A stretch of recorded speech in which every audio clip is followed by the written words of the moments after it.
a divindade das Escrituras, coloca toda a ênfase na autoria humana, retira toda a autoridade das Escrituras no sentido de que ela seja, a origem dela seja divina. Então essa teoria cai por terra também.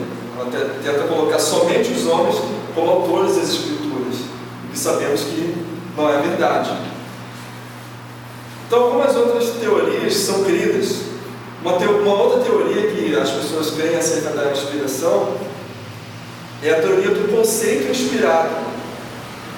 O que seria essa teoria do conceito inspirado? Essa teoria de Deus que diz que Deus teria inspirado somente os conceitos e não as palavras dos autores humanos. Ou seja, Deus comunicou as ideias, mas deixou os autores humanos com liberdade para expressá-las em sua própria linguagem. Deus só jogou a ideia deles e eles ali pensavam naquele conceito e escreviam aquilo que eles queriam. Porém, essa também não é a melhor teoria, pois quando a Bíblia se refere à mensagem, ela nunca chama atenção para o conceito, mas ela chama atenção para a palavra. Ela fala de sua mensagem entregue ao homem palavras que o Espírito Santo ensina. Cristo disse: as palavras que eu vos tenho dito são Espírito e vida. Também em outra passagem, João 17:8, ele diz, Jesus Cristo dizendo: e as palavras que tu me deste, eles a recebem. As palavras. Êxodo 20, versículo 1. Então falou Deus todas estas palavras, dizendo. Então ali ele deu os 10 mandamentos para o povo. Então Deus guiou os autores. Deus não transmite somente conceitos sem palavras. Ou seja, não se transmite conceitos sem palavras. Está dando para entender o que eu estou tentando dizer? Não se transmite conceitos sem palavras. Como que você vai entender o que eu estou dizendo para vocês nessa noite, se eu não dizer palavras para vocês? Então, para você adquirir um conceito, você tem que ter palavras. Então, o conceito não surge de separados das palavras. Não dá para separar uma coisa da outra. Deus guiou os autores não somente nos seus conceitos, mas também nas suas palavras. Então existem outras teorias, porém essas nós vamos deixar um pouco mais para frente, nós vamos ver mais à frente. E vamos falar então agora o que seria, que é a verdade, verdadeiramente a inspiração bíblica. O que é a inspiração bíblica? 2 Timóteo 3,16 diz que toda a Escritura é inspirada por Deus. Então a inspiração que me refiro esta noite, ela é primeiramente divina, ou seja, ela veio da parte de Deus.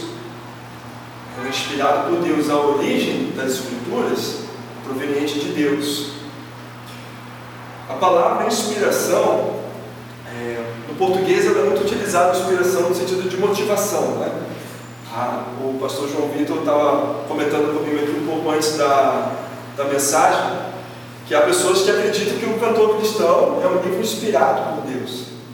Que os autores, quando estavam escrevendo a canção, eles estavam inspirados. E hoje há alguns músicos que dizem ter canções inspiradas por Deus. Errôneo, porque somente a palavra de Deus é inspirada. E nenhum outro livro na face da terra, nenhuma canção escrita fora da palavra de Deus, ela é inspirada por Deus. Então, se for procurar no dicionário, nós veremos o sentido de inspiração, de motivação, entusiasmo. A pessoa está entusiasmada para fazer alguma coisa, entusiasmada para criar uma música, para criar um quadro, pintar um quadro, coisas assim. Mas a inspiração bíblica que nós nos referimos hoje à noite é uma inspiração diferente dessas inspirações. A palavra inspiração da nossa língua vem do latim, e a palavra no latim é inspiro. Literado nós conhecemos como espírito, próxima dessa palavra espírito. No grego, a palavra que aparece seria teopneustos.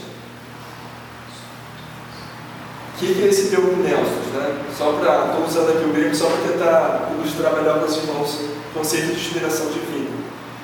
Theopneustos ela é uma palavra composta, uma junção de duas palavras, isso ocorre uma vez em toda a Bíblia.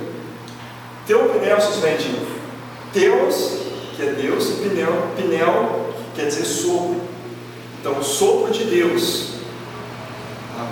Toda a Escritura ela é soprada por Deus. A gente pode colocar a inspiração bíblica no sentido de soprado por Deus. Quando nós lemos toda a Escritura inspirada por Deus, entenda que Deus ele soprou as Escrituras para os homens. Ou seja, a origem da palavra de Deus vem do Senhor, vem dele, do próprio Deus. Hebreus capítulo 1, versículo 1, convido os irmãos para abrir essa passagem.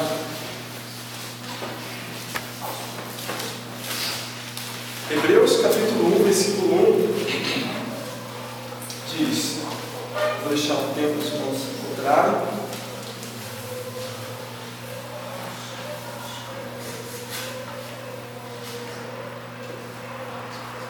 Hebreus capítulo 1, versículo 1.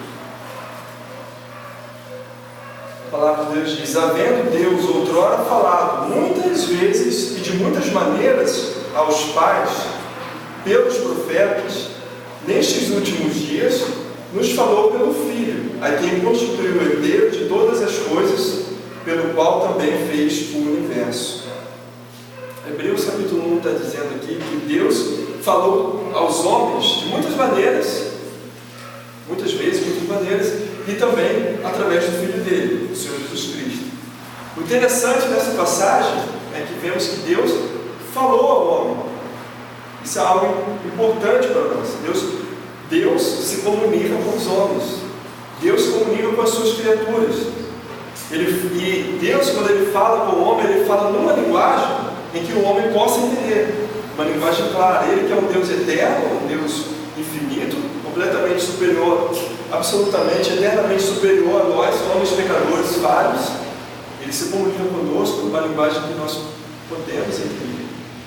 E Ele falou de várias maneiras ao longo da história para os homens. Então, quais seriam algumas dessas maneiras que Deus falou, dessas várias maneiras que Deus está dizendo? Deus falou através das teofanias. O que são teofanias? Teofanias são manifestações de Deus, ou seja, aparições de Deus. Vem a junção de duas palavras: Theos, Deus, e fania, aparição, aparecer, manifestação. Então Deus ele falava com os homens, ele aparecia para os homens de forma humana ou de alguma forma diferente, ou até mesmo sendo representado como um anjo, que a Bíblia chama de anjo do Senhor. Então Deus aparecia para o homem. Ele não mostrava evidentemente toda a glória dele, toda a magnitude dele, porque nenhum homem viu a Deus, mas ele aparecia para os homens, se comunicava com os homens dessa forma. Vamos ler algumas passagens, alguns exemplos de teofanias que ocorreram na Bíblia. Gênesis capítulo 12.